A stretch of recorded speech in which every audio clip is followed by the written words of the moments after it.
Bonjour, bienvenue dans cette formation en ligne. Nous allons voir dans cette session comment paramétrer le menu Monoxiva afin qu'il corresponde à l'activité quotidienne de l'utilisateur que je suis.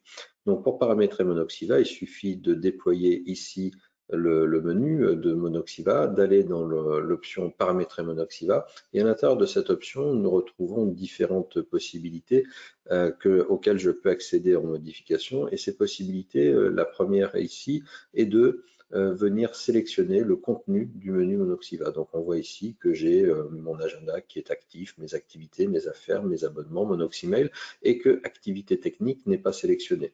Ça signifie que dans le menu Monoxiva que j'ai ouvert précédemment, eh bien, les activités techniques n'apparaissent pas. Si je souhaite afficher cette option-là, il suffit de la sélectionner. Donc le tag correspondant vient se mettre dans la liste. Deuxième élément, ici, la possibilité de sélectionner sur quel type d'écran par défaut je souhaite accéder lorsque Monoxiva est activé. Le partage d'agenda, donc par défaut, Oxiva établit un partage d'agenda de fait entre un manager et son équipe. Dès lors que je suis manager et que j'ai une équipe sous ma responsabilité, je vais avoir la possibilité d'accéder aux informations d'agenda de mes différents collaborateurs. Il est possible de verrouiller finalement cette option-là et de ne pas partager l'agenda, donc de prendre la décision de ne pas partager mon agenda. Donc cet élément-là viendra supplanter finalement le paramétrage qui aurait été fait au niveau de la partie administration. Deuxième élément, ici, en termes de boutons activables, la possibilité d'inclure les affaires dans la synthèse. Donc en fait, la synthèse, c'est une option de la partie gestion des affaires d'Oxiva, où il est possible de générer une synthèse qui va inclure plusieurs affaires. Donc soit on demande à Oxiva au moment où on souhaite réaliser une édition de plusieurs affaires d'en avoir une synthèse, ou bien systématiquement, dès lors qu'on aura une affaire qui intégrera un ensemble d'autres affaires, eh bien, une synthèse sera générée automatiquement. Donc, soit on active et on a un automatisme qui se met en place, soit on désactive et la synthèse va être à l'initiative de l'utilisateur.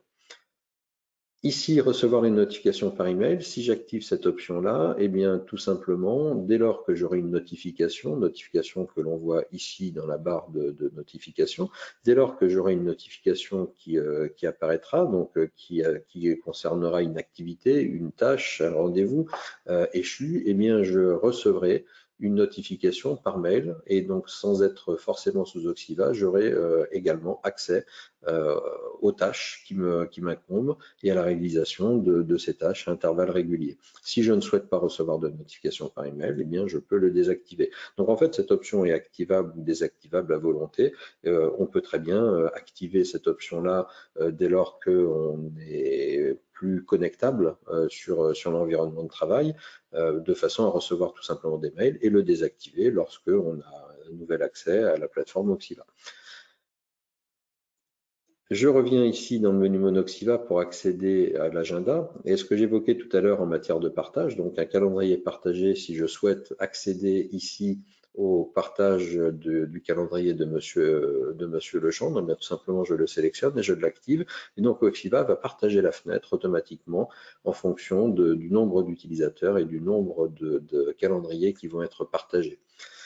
Dernier point, au niveau de Monoxiva, ici, la possibilité de naviguer d'une information à une autre. Donc là, je suis sur l'agenda de Monsieur Legendre. Je reviens sur mon agenda avec le partage que j'avais activé. Si je désactive le partage ici et que je retourne sur l'agenda de Monsieur Legendre, ben en fait, l'affichage reprend l'intégralité de la surface de l'écran. Même élément au niveau des activités. Dans Monoxiva, mes activités, je peux voir les activités qui me concernent ou voir les activités de mon subordonné, de la personne qui est sous ma responsabilité. Et donc, j'accède à la structure d'information qui le concerne et je peux voir quelles sont les activités qu'il a à traiter. Tous ces éléments-là, en fait, de définition d'accès Monoxiva pour telle ou telle personne, eh bien, tout simplement, va dépendre de la relation hiérarchique qui existe entre un utilisateur et un autre. Et de fait, si j'ai une équipe sous ma responsabilité, je verrai ici tous les membres de l'équipe et je pourrai accéder à l'information qui concerne tous les membres de mon équipe.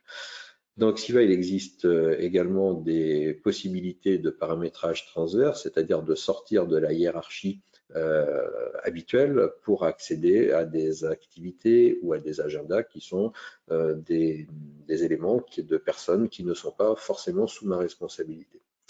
Donc voilà pour ce tour d'horizon de la partie Monoxiva. Je vous souhaite une bonne utilisation d'Oxiva au quotidien. Merci.